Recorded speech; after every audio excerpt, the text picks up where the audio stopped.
Assalamualaikum warahmatullahi wabarakatuh dan salam sejahtera murid-murid tahun 3 SK Sri Pilihan Perdana yang cikgu kasihi sekalian. Baik, pada minggu ini kita akan teruskan pengajaran dan pembelajaran kita dengan sesi video kerana cikgu tak dapat nak buat sesi Google Meet sebab cikgu ada urusan yang lain.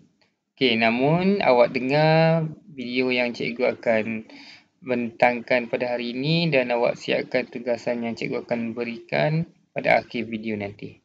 Okey, jadi pada minggu ni kita nak sambung tajuk kemahiran proses sains. Okey, kalau kita tengok kemahiran proses sains semua sekali ada 6. Memerhati, mengelas, mengukur dan menggunakan nombor, membuat inference, meramal dan juga berkomunikasi. Okey. Kemahiran proses sains memerhati, mengelas, mengukur dan menggunakan nombor, kita dah bincang pada minggu-minggu yang lepas.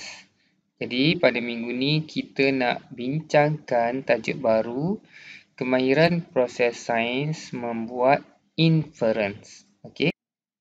Baik murid-murid, kita tengok apakah maksud membuat inference.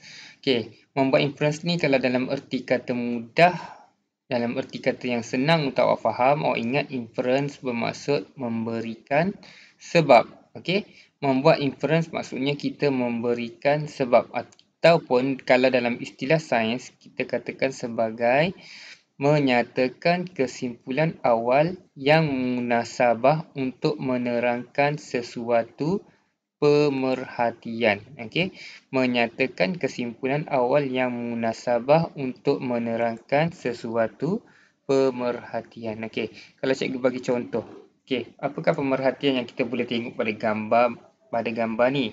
Okey, kita boleh katakan pemerhatian ni apa yang kita nampak? Kita nampak bayi itu sedang menangis. Okey, pemerhatian ialah bayi itu sedang menangis. Okey, apa inference yang kita boleh buat berdasarkan gambar ini? Okey, apa sebab yang kita boleh buat berdasarkan gambar ini? Kenapa bayi itu sedang menangis? Okey, kita boleh katakan bayi itu sedang menangis kerana bayi itu lapar. Selain daripada lapar, mungkin juga kerana sakit perut ataupun kerana lampin basah dan pelbagai inference lagi yang kita boleh buat yang logik untuk menerangkan kenapa bayi itu sedang menangis. Okey. Baik, seterusnya kita tengok contoh yang seterusnya. Okey, ini perbualan antara dua orang kawan. Okey, kawan yang perempuan kata, mengapa badan kamu berbau busuk? Mengapa badan kamu berbau busuk? So, soalan dia ialah inference kenapa badan dia bau busuk. Okey, kerana mungkin inference dia kenapa badan dia bau busuk kerana saya tidak mandi.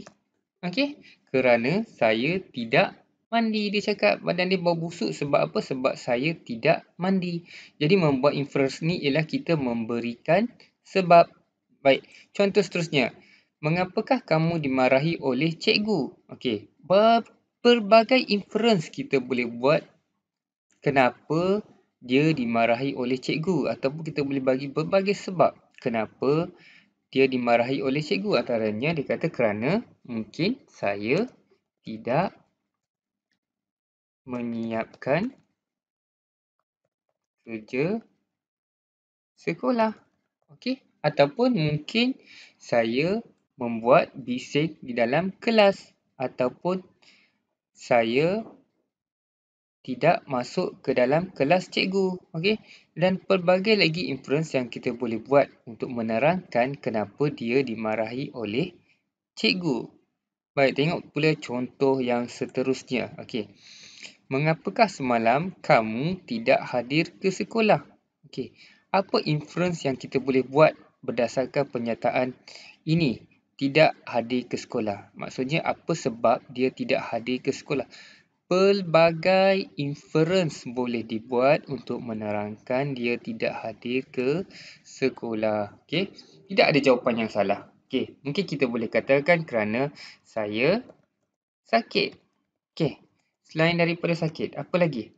Kerana saya bangun lewat. Okey, selain daripada bangun lewat, apa? Kerana saya tertinggal bas. Okey, boleh juga kerana saya terlupa. Okey, so ini adalah antara inference yang boleh dibuat untuk menerangkan kenapa dia tidak hadir ke sekolah. Tidak ada satu jawapan yang salah, asalkan jawapannya adalah logik. Baik, contoh seterusnya. Mengapakah gigi Ayu rosak? Okey, pemerhatian yang kita boleh buat kat sini adalah gigi Ayu rosak. Okey, kenapa? Inference. Berikan inference kenapa gigi Ayu rosak. Awak boleh katakan gigi Ayu rosak kerana tidak menggosok gigi. Okey, ini adalah contoh inference yang cikgu bagi. Contoh saja. Okey, pelbagai-bagai inference lagi awak boleh buat.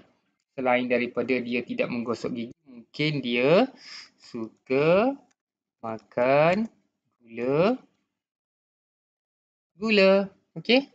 Mungkin dia suka makan gula-gula menyebabkan gigi dia rosak. Jadi inference kenapa gigi dia rosak kerana dia tidak menggosok gigi ataupun kerana dia suka makan gula. Baik, contoh seterusnya. Okey, tengok. Apa pemerhatian yang kita boleh buat berdasarkan gambar ini? Okey, pemerhatian ni kita katakan badan budak itu sangat gemuk. Okey, inference. Kenapa? Mengapakah badan budak itu gemuk? Okey, mungkin kerana budak itu makan terlalu banyak.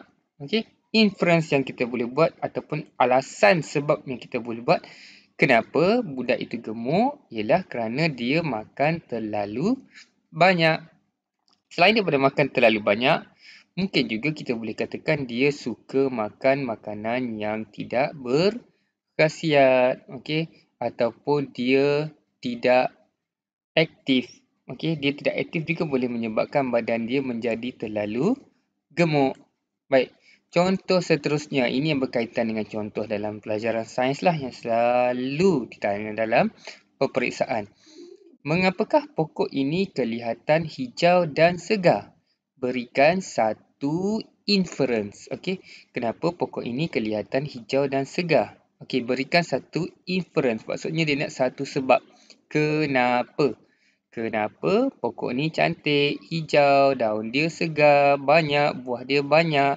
Okey, mungkin awak boleh katakan kerana mendapat baja yang mencukupi.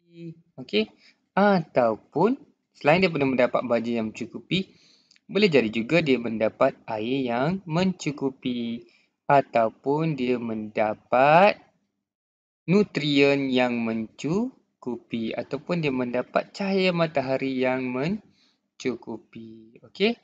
So ini adalah antara sebab kenapa pokok ini kelihatan hijau dan segar. Inference-nya mungkin salah satu kerana mendapat baja yang mencukupi. Baik, seterusnya kita tengok contoh yang seterusnya. Okey, ini pokok ni kelihatan kering dan layu. Mengapa? Mengapakah pokok ini kelihatan kering dan layu? Okey, pelbagai inference ataupun sebab yang kita boleh buat untuk menerangkan kenapa pokok ini kelihatan kering dan layu. Awak boleh katakan kerana mungkin salah satu pokok ini tidak mendapat air yang mencukupi.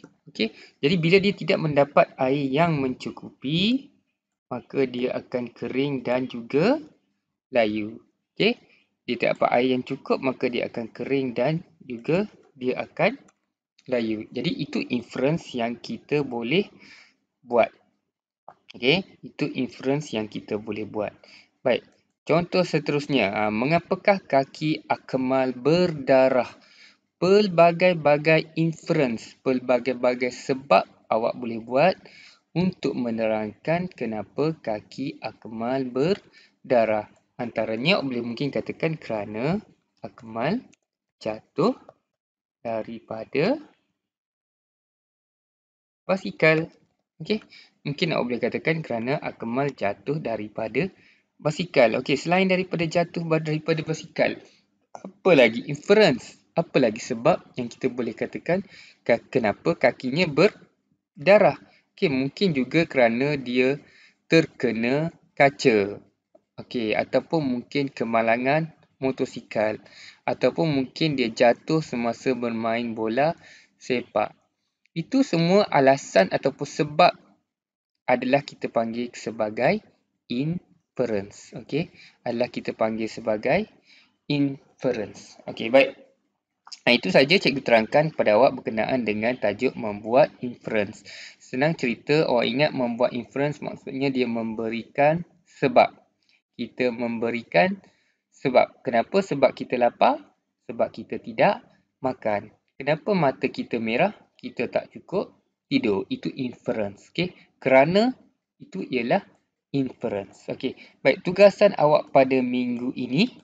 Okey, ini adalah tugasan awak pada minggu ini. Awak boleh print, boleh salin dan tampal dalam buku sains. Okey, lengkapkan jadual bagi pemerhatian dan inference di bawah. Okey, contoh cikgu bagi. Okey, pemerhatian dia gigi Ali rosak. Kenapa? Inference tu kenapa? Kerana Ali suka makan makanan manis. Okey, ni cikgu bagi inference. Apa pemerhatian dia? Kamal sakit perut. Apa yang boleh nampak kalau orang tu sakit perut? Okey, apa yang terjadi kalau bila orang tu sakit perut? Baik, awak lengkapkan latihan ni dalam buku sains awak dan hantar melalui grup Telegram. Okey, itu saja pada minggu ini. Jumpa lagi pada minggu depan. Sekian. Assalamualaikum warahmatullahi wabarakatuh.